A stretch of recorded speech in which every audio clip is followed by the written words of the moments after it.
Episode 179 of the Partial Breakaway Fantasy Hockey Podcast. I'm co-host Junior, accompanied by co-host Nick, and a very special guest we will introduce shortly. Today we are breaking down the Anaheim Ducks. We will be breaking down which players are fantasy relevant, which ones are due for a breakout, which ones to stay away from, and more importantly, what are the repercussions of the $18 million contract Leo Carlsson signed with the Anaheim Ducks, and what it will have on the roster. Nick, how are we doing? Good. I hope everybody actually heard the intro because I couldn't really hear it much, and I think it's still playing in the background there, Junior, so you might want to... No, it's not playing. It's not? Wow, okay. No. Well, either way, I hope everybody was able to hear that intro. Here we're talking about the Anaheim Ducks today. We have a very special guest to introduce, and we're kind of excited because this is a team that had a lot of things happen at the same time. So I'm very excited to see this offseason how the Ducks are going to navigate all this. And is Verbeek actually a good general manager? I guess we're going to ask our guest about that. So why don't you go ahead and introduce our guest, and let's get into this because I'm excited. Yes, let's go, and hopefully everyone hears the sound. Our guest today is from the land of matched offer sheets and off-season drama.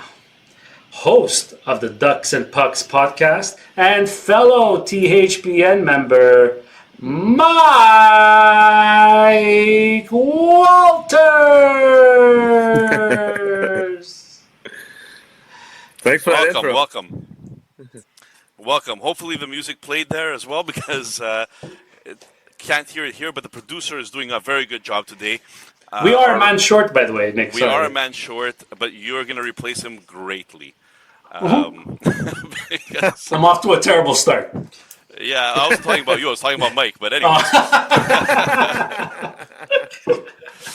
Mike, how are you? Tell everybody what you do, where we can find you, and what you've been working on lately. Yeah, thanks for having me on, guys. You can just go to Ducks&Pucks.com. That's our website where we have everything. That's our handle, too, for X, Instagram, Facebook, anything with Ducks&Pucks. It's Ducks with the letter N. And for the summer, just been posting a bunch of articles on the prospects. We kind of do that. We give some prospect updates throughout the summer. It's kind of the dead time right now, right? August is kind of quiet. September kind of warms up a little bit, so that's kind of the stuff that we work on. And just been doing more podcasts with people on THPN. We've been trying to do more collabs like this, and it's been a great thing. So thanks for having me on. Absolutely. FYI, guys, I've got my X handle. I got my X on just in case, we get a little tweet, a little post from Elliot Friedman about Cutter Gauthier here in the coming hour. Some live news would be breaking. That'd be awesome. Well, maybe Mike could actually break that instead of Elliot, right? I mean, we have the expert on here, which we really appreciate, by the way, because we love talking about previewing teams for fantasy outlook for the next season, but really the ins and out of them, we don't see each team in and out on a daily basis. And what ends up happening is that we don't get the full story. So having a guest on that really follows the team, understands the team, and where it's at is a big benefit to all of our listeners, because at that point we could go ahead and say, okay, you know what? I didn't know that Cutter is thinking this or that this player is thinking that, and that could actually really help us out in our analysis of the team. So big thank you to Mike for actually coming on here and giving us a hand on this one. Yeah, thanks for having me on. Let me start you off with the tough ones, the big hitter questions. What happened to Leo and the offer sheet, and how is this going to impact the team building going forward? Because from the outside, it looks like Verbeek kind of overplayed his hand. But you tell me how it's kind of reverberating in the Ducks community. Yeah, the whole offer sheet thing, of course, it came about over 4th of July week. I was actually heading down to San Diego when the news broke, so I almost had to have my better half drive the car down there. We had to almost switch because, of course, as you could imagine, when the news came out that Philly dropped that, everything went crazy, and Ducks fans everywhere texting each other and messaging each other and DMing each other. WTF? What is this? What's going on? The initial reaction, a lot of people were not happy with Verbeek, as you talked about, because he did not sign Leo Carlsson up to that July 1st date. It happened afterwards. The offer sheet came in. And then you also had people that were upset with Leo Carlsson for signing the offer sheet. But if you look at the totality of what happened, and you look at Elliot Friedman's reporting, and he's very, very good, he talked about the Ducks having a chance to sign Leo at $15 million AAV, and then it didn't work out, and they ended up taking that offer sheet. So, for me, I felt like Verbeek kind of messed up on this one. Had that history with the RFAs. We've talked about, Zegras. You talked about Drysdale, the things that happened with those guys. McTavish.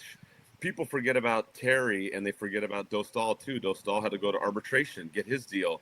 Terry got his deal just short of arbitration. So a lot of people forget about the history of Verbeek and all these things.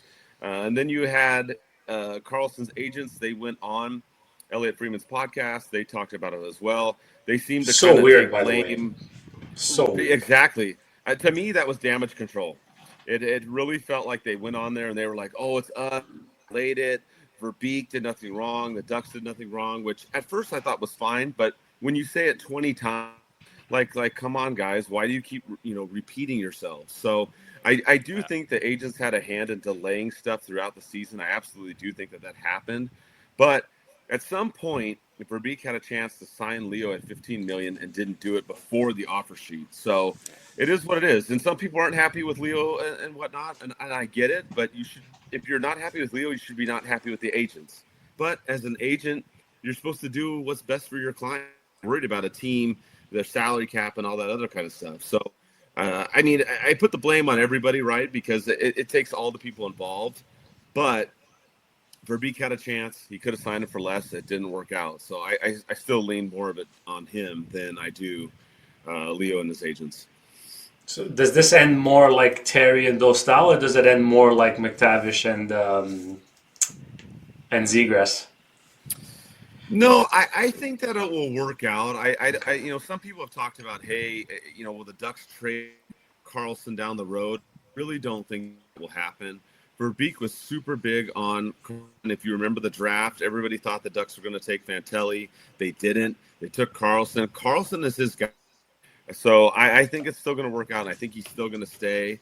Obviously, there's some serious cap issues, and I know we'll talk about it. You got Cutter that's still unsigned. You're trying to figure that out. You've only got about $10 million in cap space right now. So that's the long-term problem that the Ducks are going to have to face kind of right now, trying to figure it out. But I don't see Verbeek saying, screw this, and Leo, you're going to get traded down the road. I think the agents did go in there and do some damage control to try and kind of smooth it over a little bit. But I think Leo is here to stay. Yeah, I would agree with that. I mean, like you said, it was his guy from the beginning, so that makes so much sense. But what doesn't make sense is how they're going to manage Cutter. Because, like you said, now you have $10 million, and Cutter, from our understanding, is going to be asking for more than 10. So you got to do some finagling, some management there in order to move things around. How much do you actually think Cutter is going to sign for? And, what's your assessment, let's say? On this one, I'm kind of curious because we talked about it on my show. I'm curious if he will go the Robertson route in Dallas and sign a 1-year deal, or will he try and do a 4 or 5 year deal? That's what I'm very curious to see. To me, Cutter is at least $12 million. Anything short of $12 million, I think is for him is underpayment. I mean, the guy scored 41 goals in a season. He's going to keep on scoring. Cutter is an amazing player. I think he does deserve that money. So Verbeek's going to have to figure that out. Is he going to give him like a 1-year deal and then try and reassess next year? Because you've got a couple guys that are going to come off the payroll next year if you don't re-sign them. Or you're going to try and do a long-term deal and then try to finagle some stuff. Because, there's been rumors out there about Lorne, Kreider, trying to, move some people around for Toronto. It's been a disappointment lately. Sadly, I love the dude, but he had a rough year. Obviously, he lost his brother to cancer, which was rough. But he just had a super, super down year. So, it's like, what do the Ducks do? Do they sign Cutter for 1 year, or do they give him a multi-year deal? That's what I look at. But for me, anything less than 12 for him would be ridiculous. And just for the listeners out there, I had both Leo Carlsson and Cutter Gauthier in a Dynasty Cap League.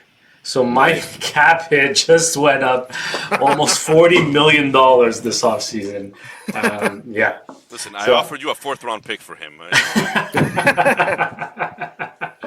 Have you ever seen the vultures going around and around?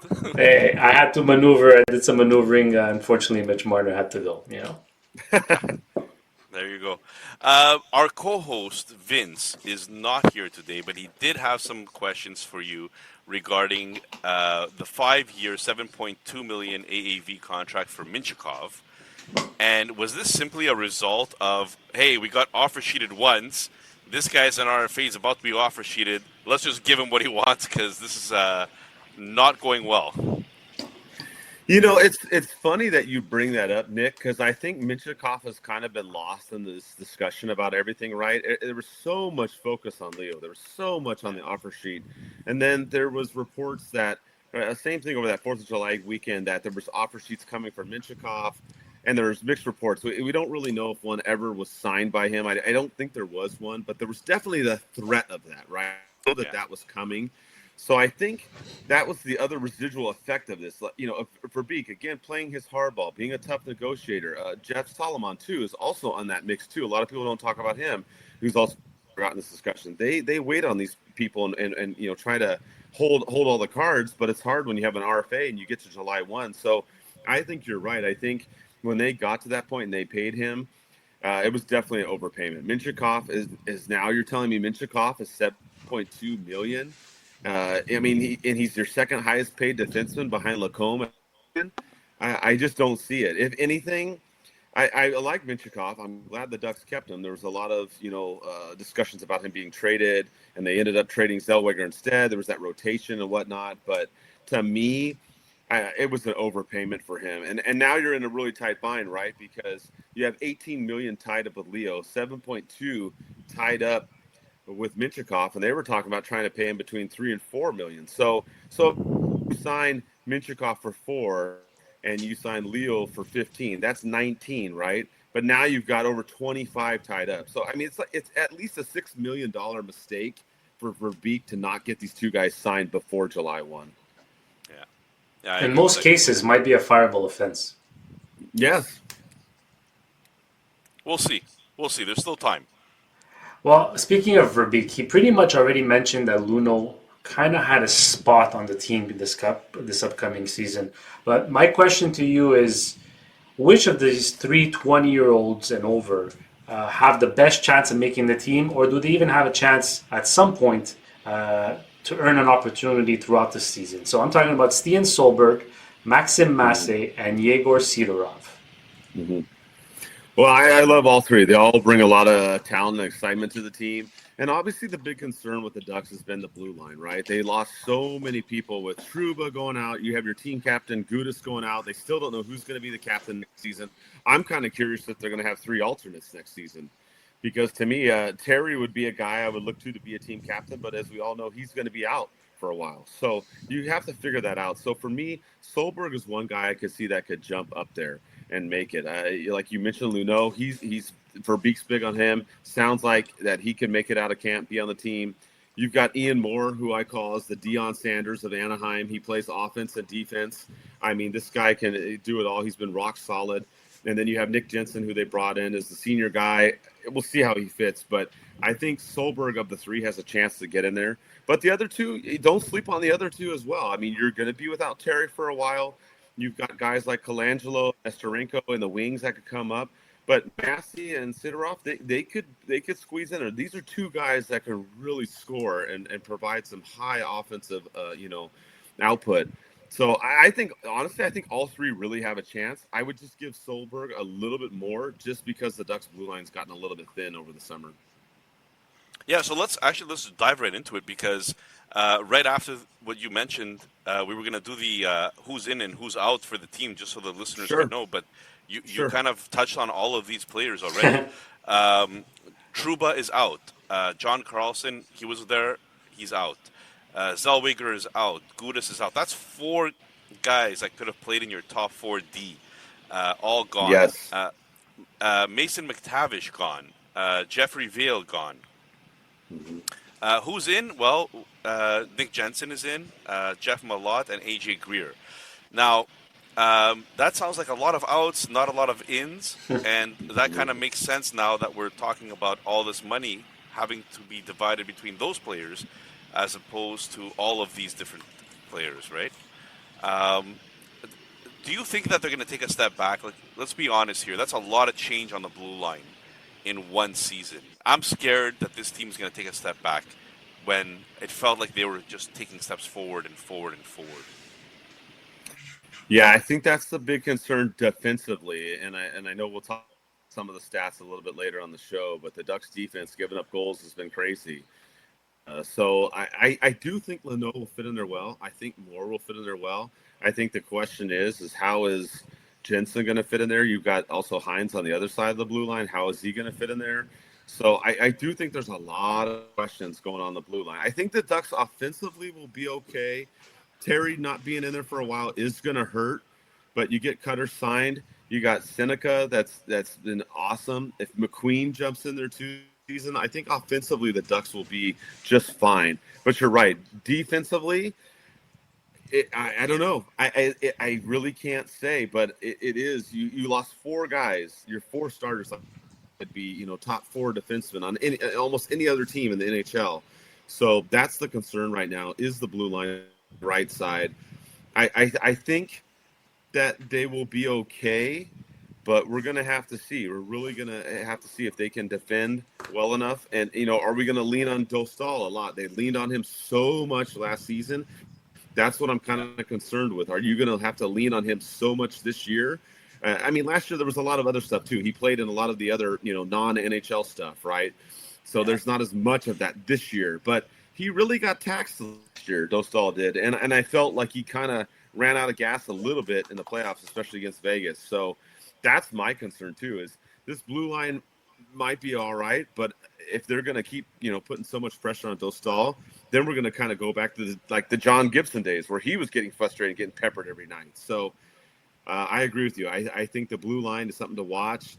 If some other guys come up from the goals, like I said, I think Solberg is the one that might have that chance to come up there. They need a guy that can come up there and smash some people because they lost Gudas and Trouba. Those were the guys that would smash people.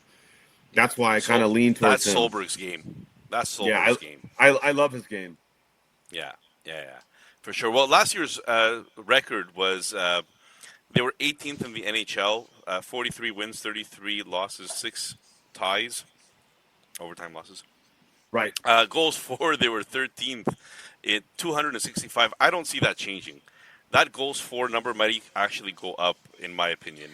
But the goals against might go up as well. Yeah. Before you continue, there was an error in where they ranked in the standings for certain things, so you might want to just skip it and go with the stats. All right, and goals against, there were 288 goals against. So, like you said, that might actually go up this year, which is not necessarily a good thing. The power play ranked, we don't know, but 18.6%, and the penalty kill was at 76.4%. So power play ranked 23rd. Okay. And penalty kill ranked 27th. I think they were all just off by 1 here. Okay, so we pretty much had it. So obviously the penalty kill a lot relies on the goalie. And I'm surprised that they were that bad with guys like Trouba and Gudas and all of those players that were in there. So that might not change much, to be honest with you. Mm-hmm. But the goals against is still something. This is going to be a fun team to watch. A lot of back and forth, a lot of goals against, a lot of goals both ways, maybe. I mean, Mike, maybe you can expand on it a little bit, but it seemed to me like Quenneville was using 2 power play units. Like I would see Cutter Gauthier sometimes on the second unit as opposed to the first. Was that throughout the whole season? Is that how it played out, or was it just like in spurts? Yeah, I mean, there was some, tinkering with the power play. In the beginning of the season, the power play was very, very good. Kreider was out there scoring like crazy, then he kind of cooled off. And then that's kind of when the tinkering, like you said, kind of stepped in there, and there was some of that little back and forth. There was a little bit of mixing up on the power play. The power play ended up 18.6. Not horrible, right? 23rd in the league. You obviously want to be kind of in that 20-plus range, right? So the power play wasn't terrible. It started out super red hot in the beginning, then got very, very streaky. And I think that's why there was some of those mismatching and things going on like that. The penalty kill was awful. 76.4% is terrible, right? You want to be over 80% at least. Down at the bottom of the league at 27th. Like Nick talked about, this team is exciting to watch because they score a lot of goals, but they give up a lot of goals, right? They gave up 288 goals. That was 29th in the league last year, almost rock bottom. And they scored 265, which was 13th. So they're definitely fun to watch. A lot of back and forth, high tempo and whatnot, but they really have to figure out the special teams. The special teams have been a mess for this team for a long, long time. And I felt like in the beginning of the season, things looked good. It looked like they were going in the right direction. And then they kind of tailed off towards the end. So that's one thing that they really, really need to work on. If they, especially, on the penalty kill, again, like we talked about, you had Gudas, Trouba, Carlsson, all that. Carlsson was at the end of the season, right? He was only there for the last, handful of games. But you're leaning on Dostal so much on 5-on-5. Now you're leaning on him during the penalty kill. That's a tall order for him. And I love the dude. He's rock solid. He's going to be the guy. He's going to play most of the games.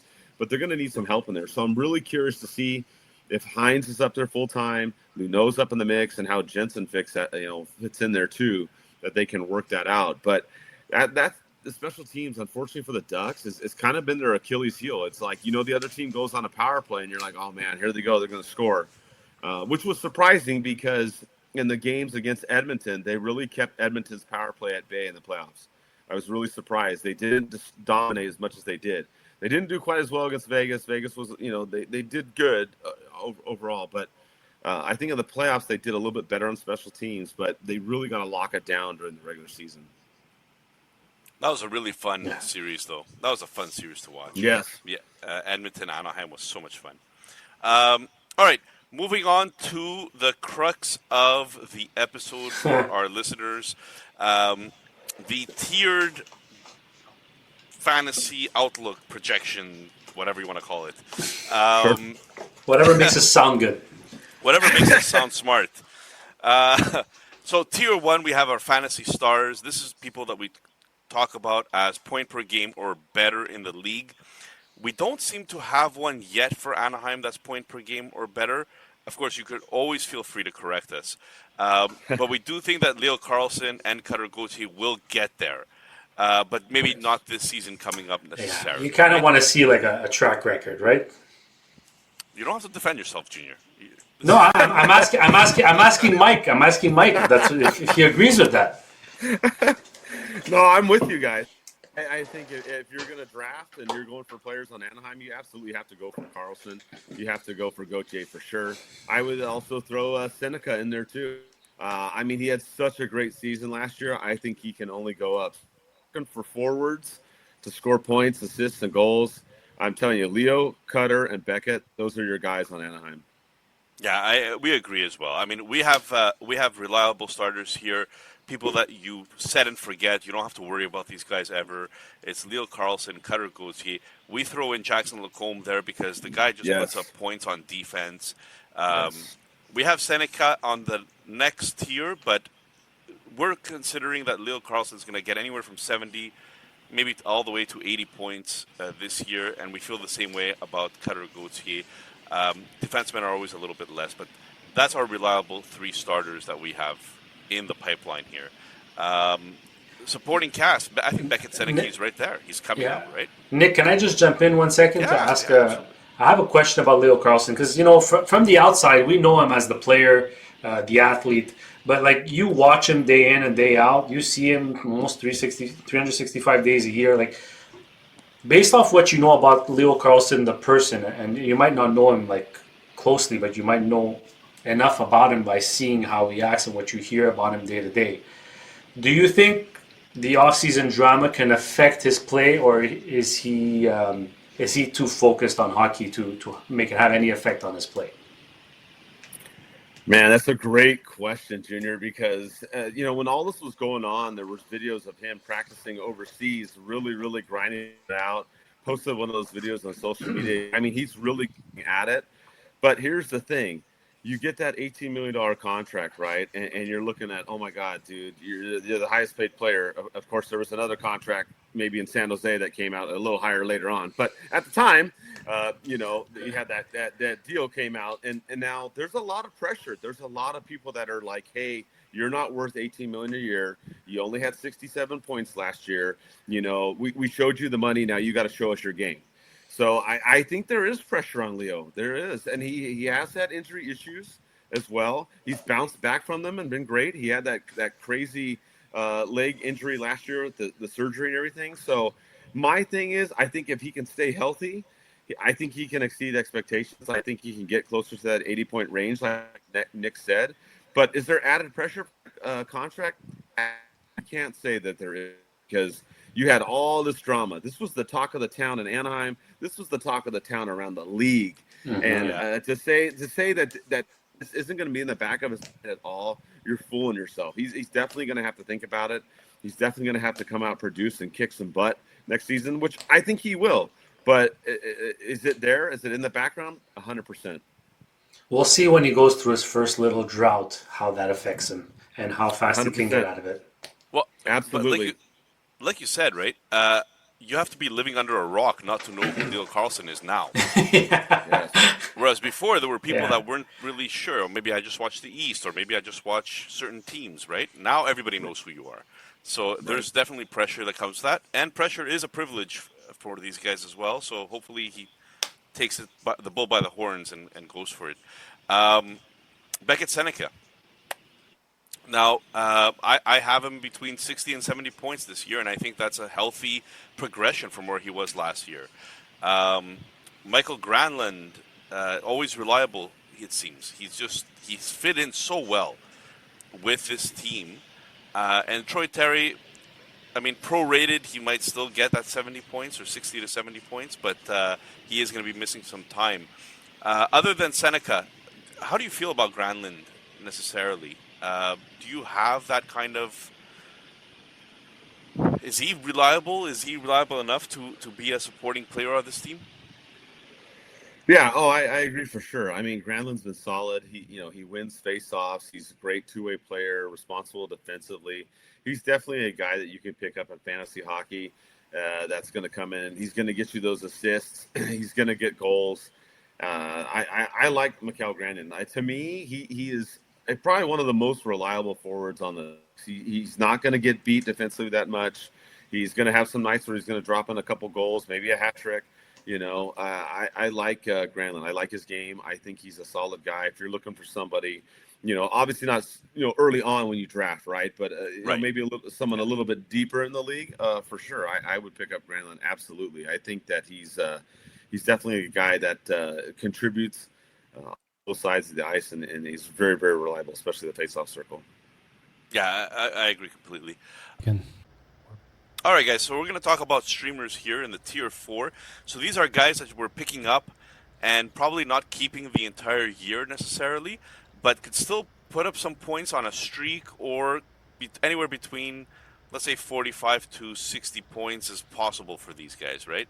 So we have Tristan Luneau and Chris Kreider on this tier. And that's assuming, of course, that Chris Kreider is still going to be there. Mike, I don't know. What can you tell us? What breaking news can you give us right now that's going to make it look like Elliot Friedman is not the best at his job? Yeah, I mean, you've heard the rumors out there. It's obviously Vetrano's been thrown out there, Killorn and Kreider. So those are the names, right? They're trying to make room, as we talked about earlier in the show. Cutter should 12 million AAV. They've only got 10 million. They've got to try and figure something out. A couple of those guys are going to drop off next year with their contracts too, if they're not real. Those were kind of the three that have been the talk of the town. It's gotten kind of quiet lately, right? August, as we mentioned, also is that really quiet month out of the year for hockey. But you're right, when you're looking at the streamers, those are As you're looking at Luneau, I would throw Minchikov in there, maybe even Ryan Poehling. He's a guy that can get some points and things like that, but he's not a guy that you're going to have in your starting lineup every night, right? He's a guy that can get you maybe a shorthanded goal here and there, some assists and whatnot, and those are the guys that you're going to kind of look at. Another one that I would look at too for the goalies, because you got to get those starts in right. You do want to get those stall. He's going to play a lot of games, so if you're looking for a guy to, when you're doing those goalies and you're trying to stream or whatever, you might want to even pick him up early in the season and keep him because he's going to play most of those games throughout the season. But I'm very curious to see how they figure out that situation. And those are the three names that keep popping up over and over again. Is with Killorn, Vetrano, and Kreider, what's going to happen? I think the biggest disappointment was Kreider. I felt like he started hot in the season and then kind of slumped off, especially in the playoffs. So you got to wonder, what to do this season. They got to figure something. They could put Terry on the LTIR as well, but you got to remember he's going to come back. So if they want to go over the cap, they could do it, but only for a few months. So Terry's the one too. I know you guys have the tier 5, which is the ones to avoid. I would avoid Terry, but the only reason why I say that is because he's not supposed to be back till like December, January. So fantasy hockey, I mean, unless you got those injury spots that you can stash him, then maybe that's a guy you stash. Another guy I would avoid too is Vetrano. I don't know what happened to him. He just had such a terrible year last year. So those are the 9 two I would points not in pick. 50 games. Yeah, those are the two I would not pick. That's your tier 5 there of your guys to avoid. But obviously Terry's going to be back, and then you can look at him later. Yeah, I think the only reason Junior or Vince put Minchikov here as somebody to avoid is because we generally play in cap leagues where salary matters a lot, right? So if you're a Minchikov, you're putting up 30 points at $7.5 or $7.2 million. Terrible value. Terrible value. It hurts. It hurts. But that pretty much does it for our forward and defenseman tiers.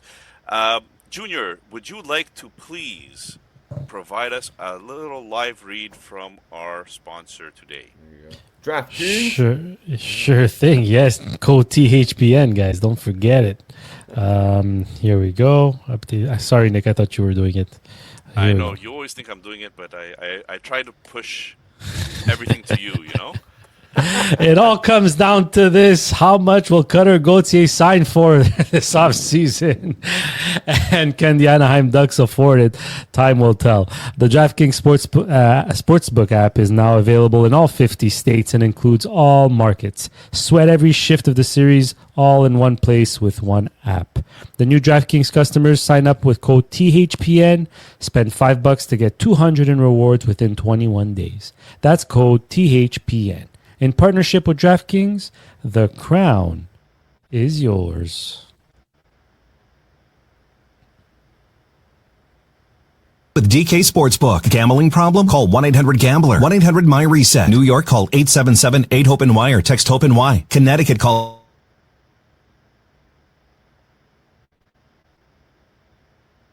May apply in Illinois. 21 and over. Void in Ontario. Event contract trading with DraftKings predictions involves risk of loss. Sportsbook bonus bets expire in 7 days. $50 in predictions dollars issued weekly for 3 weeks expire in 1 year. Redeem one non-withdrawable reward. Availability varies. Predictions offer void in New York. Ends June 28. Terms at dkng.co/audio.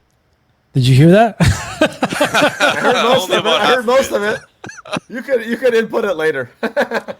Yeah, there's some editing that Junior's going to do after this because, once again, I do nothing here. Well, you know what? We'll put producer Vince at work. Yeah, maybe we should put producer Vince to actually produce something. Okay, so you didn't hear the audio, but you heard my cough or no? I thought you were referring to my cough. You muted because you were coughing. It cuts the audio. Oh! The audio is coming from your computer. Okay, I so get we it, only I get heard it. half of the DK Sportsbook. Yeah, well. And then you press play again. So it's okay. They'll forgive us this one time. Later, it's okay. Yeah. Some editing. Later. Some editing. It's all good. It's all good. Guys, I'm also not going to read the part about the Calgary Flames because that was a previous episode. Yeah. Goaltending. All good. I saw that. It's all good. Mike, obviously you've already mentioned it. Lucas Dostal is your starter. You're expecting him to go at least 50 games most likely. Yes. And he's a talent. Let's call it what it is. He's the number one goalie for a reason, and he's probably somebody you're drafting in most leagues. what I'm curious about is is Dostal going to get the wins this year? Because obviously we don't really know how the team's going to look after all of these changes that are going to happen. But B, and more importantly, something that you could probably help us out with is it Ville Husso or is it Laurent Brossoit? Like, who should we be looking at as the backup to Dostal? Because now you have three goalies. Are they all signed? Are they all going to stay on the team? It's a little bit confusing looking at it from the outside. Yeah, I mean they're all signed, and I do think Huso did provide a spark last season because you had Peter Mrazek that was on the team, and nothing against Peter, but he was a disaster for the Ducks last year. I mean he was giving up like you knew he was going to start, and like the other team was going to score at least like 4 goals. It was crazy, and then he ended up getting hurt and he went out for the rest of the season. Huso came in and filled in nicely. There was some talk too, even in the playoffs, when there was a couple games that Dostal didn't have so great in the playoffs. People were like, "Oh, Huso should come in. He should play." That was more fan driven. There was never anything team based. Verbeek and Coach Q, they were always going with Dostal in the playoffs. There was never going to be a change with that.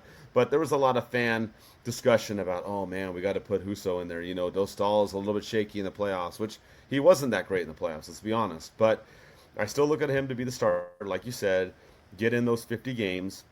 And how many he wins, it's going to be interesting. Like we talked about earlier in the show, how is the penalty going to be? How are the defense going to be with the new right side? It's some big question marks there. But he's going to be there. He's going to be the starter. He's going to provide. I think Huso will come in and do what he's got to do, and then Laurent will be down with the goals.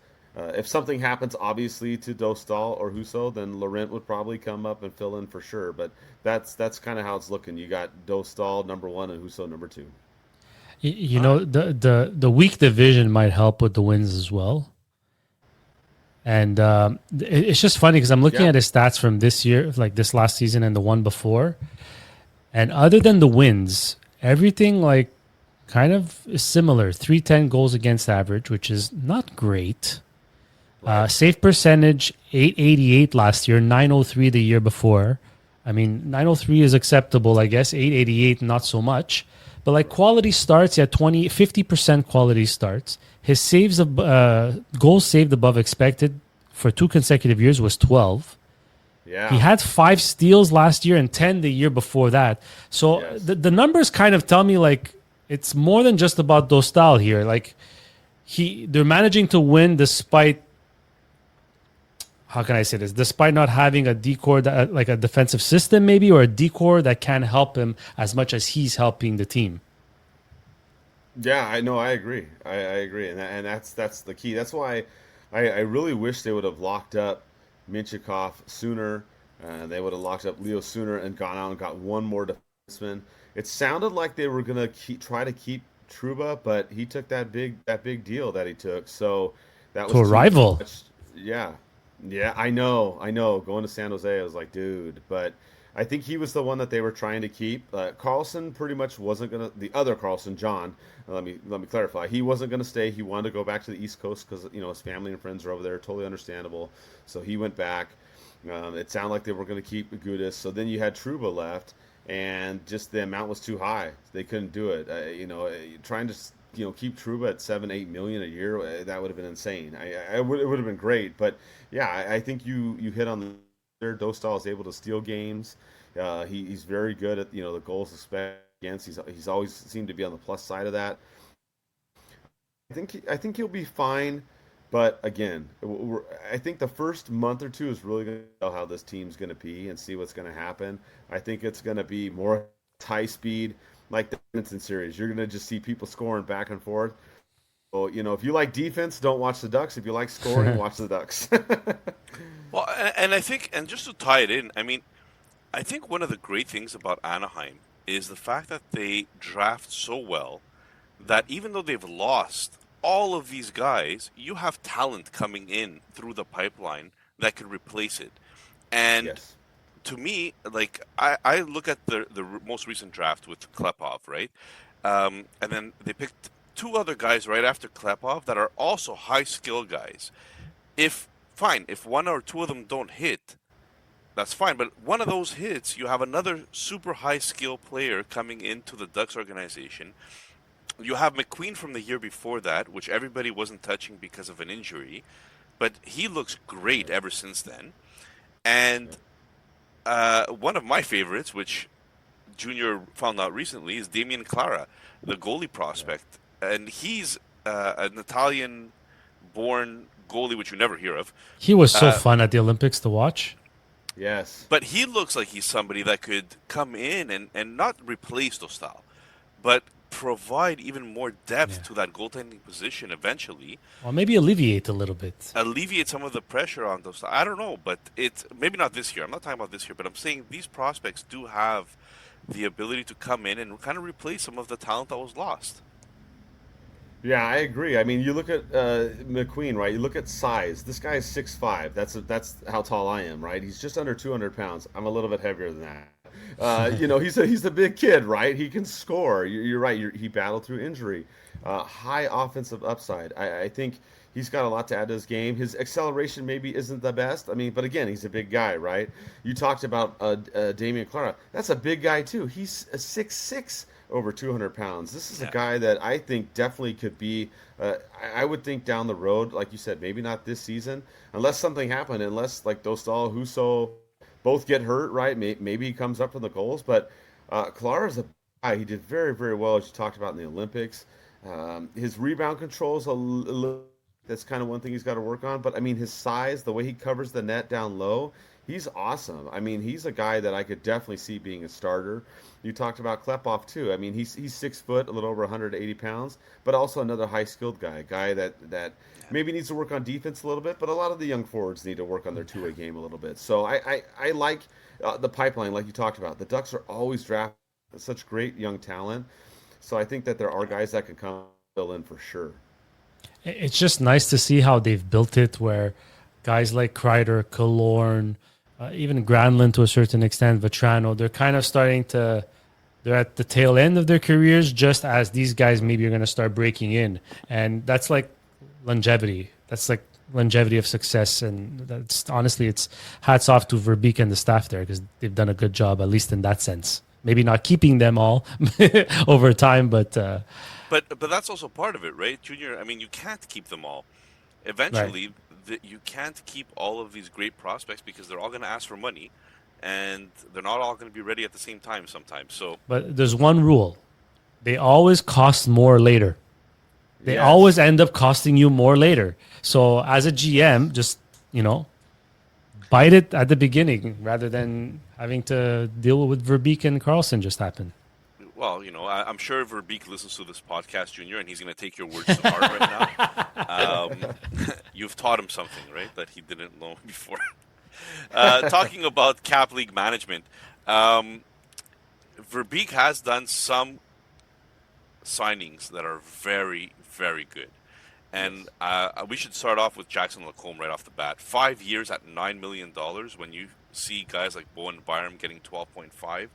Yeah. This is a great deal for Lacombe, and he's your linchpin on defense. He looks great, and he's putting up the points. I'll just mention the other two. Another linchpin on goaltending, Lucas Dostal, 4 years at 6.5. Mm-hmm. You can't find that kind of money, those kind of contracts. Now, look, we put Leo Carlsson as a bad contract at 5 years at $18 million. Right. I mean, it's just because he's not worth it now. It's not that he's a bad player, right? We're not saying he's a bad player. No, we're just the contract right now doesn't look good. But he could grow into it. So, talking about cap, like, do you mind touching just on Lacombe a bit? We spoke about everybody else, it seems, but Lacombe at $9 million, 5 years. I mean, that's great value. Yeah, I think with Lacombe, it was kind of a surprise, right? Like, you talked about Leo Carlsson earlier in the show and how everybody knows about Leo Carlsson now because of the offer sheet, right, league-wide. Well, everybody knows about Jackson Lacombe after this last season he's had. Amazing. I mean, he's able to score goals. He plays well defensively. I mean, he really does it all over the ice. I mean, he's just great. And, yeah, you get him at $9 million a year for 5 years. I mean, that's awesome. That's what Verbeek was trying to do. To give Verbeek some credit, he was trying to sign Leo, Cutter, and Jackson all in the beginning of the season. He was only able to get Lacombe of those three. Well, he was trying. I know a lot of people want to dunk on him and stuff, and I get it, but he was trying to get those deals done early because, as Junior said, it's going to cost you more later, right? It's always going to cost you more later, unless the player takes a dump, right? If a guy performs terribly, then obviously the next contract's not going to be as well. But you look at Cutter. I wish they would have signed him earlier in the season because now he's at 41 goals in the season. He wants to get paid. Like Tom Cruise. Show me the money. I mean, not right. I mean, come on. I mean, let's think about it. Jerry Maguire here, right? His agents are going to go for it. The agents went for it for Leo, and Leo, despite being hurt, he had 67 points, and people knocked on him, but he also did. Here we go. Money talk. Here comes the money. Sorry about that. Yeah, I mean, no, you're good. And with Leo, people tried to dunk on Leo for the amount, and he had 67 points. Yeah, but he didn't also play this season. So, but in terms of value, you're right, Nick. Lacombe, that's your number one defenseman, and you got him down for 5 years at $9 million. And this is a guy it's going to get you, somewhere between 30 and 50 points a season, and he's going to play all areas of the game. He can play power play, he can play penalty kill. They don't necessarily use him in all of those, but I mean, he can play everything. And this guy really came out of nowhere. We call him on our show Action Jackson because it's just, he's just awesome. I mean, he's great. He made a couple mistakes in the playoffs, and some people got on him. There were a couple things there. I mean, come on. It's your first time in the playoffs. Give the guy a break. I mean, there were a lot of people in the Ducks that made mistakes in the playoffs, their first run. Who did he play? McDavid, Draisaitl in round one, Marner, Eichel in round two. Yes. I mean, come on. But it's funny because did a great job. Yeah, he did. They all did, and it's just funny because at the time, like you said, everyone was surprised, and I'll admit it. I was like, what a terrible contract to a guy who hasn't proven it time and time again. Like right. After one season, someone who there was no hype around prior to got signed to such a big deal. And credit to him and the staff for getting on it early because 58 points in 82 games last year. He played 24 minutes and 15 seconds of ice time on average per game. The next best on defense was Mintyukov at 18:26. Workhorse. Wow, 6-minute difference between your first and second defenseman on time on ice. Wow. He earned that $9 million. He earned it. He earned it. Yeah. Oh yeah. Well, they put him to work. Yeah, he's a workhorse, man. That guy's he's great. And like you said, he went up against some of the league's, top players, whatever you want to call him. McDavid, Draisaitl, Marner. I mean, come on, Eichel. These guys on Edmonton and Vegas, and for the most part, he did good. He did really good against those guys. Really limited their chances. They got some goals in there. Yeah, they did. But I mean, his first shot in the getting that contract, about pressure on Leo. Like if there's pressure on Lacombe for this first year, he didn't show it because he had lived up to that contract and exceeded it. Yeah, let's hope the same thing for Leo this year. We'll hope that he could exceed those expectations. All right, our next award-winning segment, the rapid fire. Here, Mike, what we do is we tend to grab one category and we just mention one player. It could be anybody. It could be nobody as well. No pressure. But I'm going to start things off. So these are the different categories first. Let me mention, sorry. Must draft. Draft if the value drops in your league. Late round flyer. Who you could put on your watch list. Avoid at all costs. And breakout candidate. So I've put, and I'm starting off with Tristan Luneau as your late round flyer. This guy is going to get an opportunity because the Ducks have lost so much on defense. Yes. He could be your new Zellweger. He could be maybe better. Who knows? But Tristan Luneau is somebody that Verbeek likes. It's an easy one. I'm sorry. I'm starting off easy. I'll let Junior take the next one, and then, Mike, you could just throw in your hat. Or not. It's up to you. Mike, if you have one ready, and if just in case it's the same as mine, I can scrounge if you have one ready. You want to go first? No, I mean I can go. I can hit up two of them. I agree with Nick. It's funny. I had the late round flyers. I did have Luneau too. I think he is the one. We all had it. We all had him too. I think he definitely is the one. Like you said, he's a safe bet on the right side of the defense to go for it. And then, I think if you're going for your kind of your watch list, right, I think that one's a more interesting topic, right, because there's some people to look at. Watch me is you're going to look at the Ducks blue line, you're going to look at the other guys, but besides Lacombe, right, you're going to look at Hines, you're going to look at Moore, you're going to look at Mintyukov and Jensen. a lot of the Ducks blue line is those watch me guys. Those guys need to maybe in right on your lineup, or maybe you need to stream them, right, depending on how your league's set up and how many defensemen you have. But I think, to me, the interesting part for fantasy hockey is if you're looking at the blue line, is how you're going to figure out your blue if you don't get those top guys that you want, right? You don't get Lacombe. Then now you're trying to scrounge around. You're trying to get those other guys. So I definitely look at those kind of guys as your watch me players. Almost all the Ducks defense. Yeah.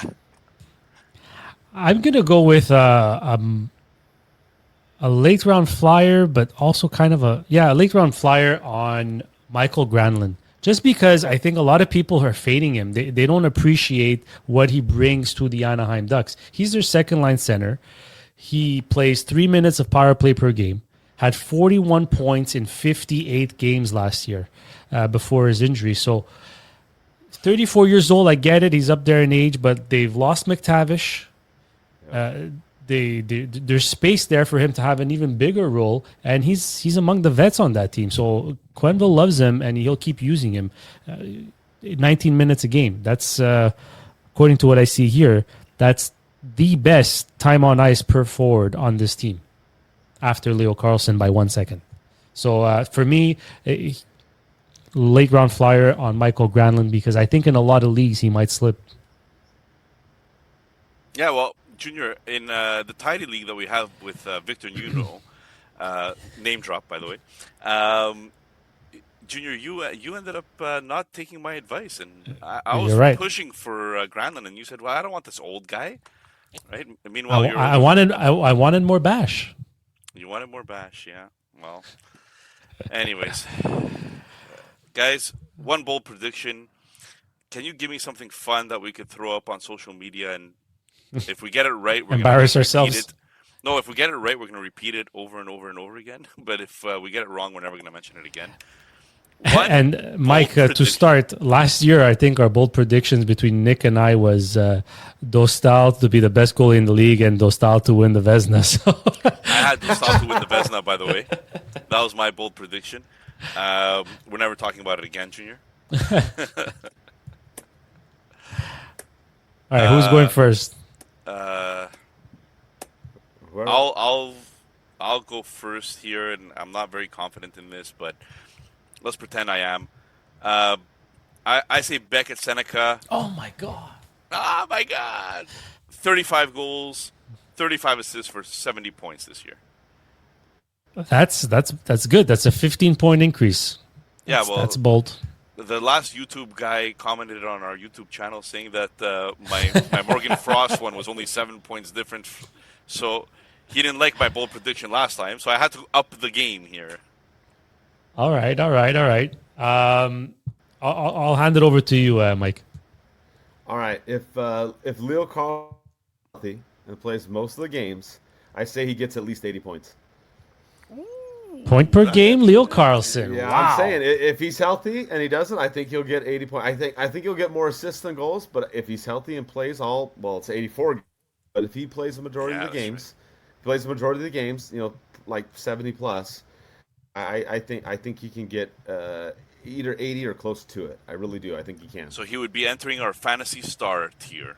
Yeah, I think he can do it. I'm going to ride the Leo wave. I think he can do it. I think, like you guys said, the contract there isn't there now, but I think down the road it's going to be there. All right, so I'll go with. Oh, damn, you guys took both of my things. Okay. So the reason we don't actually rehearse this is because we like the element of surprise. All right, so let me go with Tristan Luneau. Let me go with Tristan Luneau to get 35 points this year, which would have been the second best of the defensemen currently signed on this team. I like it. I like it. Yeah, well, I like it. Look, Mike, thank you very much for coming on. This was a blast. I had a good time. I hope the listeners had a good time as well, and they actually learned something today to make better decisions for their fantasy teams moving forward. Mike, where can our listeners find you? Why don't you plug in one more time and see if we could get you 5 more followers? Well, thanks for having me on, Junior and Nick. Man, it was fun talking about hockey, and especially with the fantasy implications, because I've been playing fantasy hockey now, kind of newer. I've been playing it like a couple years. I wasn't as big on it, but my co-host Eddie really pushed me. He's like, Mike, you got to play, and now I play all the time. And I'm excited. But yeah, you can go to it's Ducks and Pucks.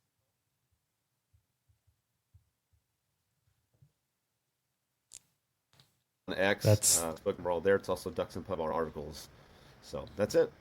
We might have been cut off. You want to just repeat that one more time?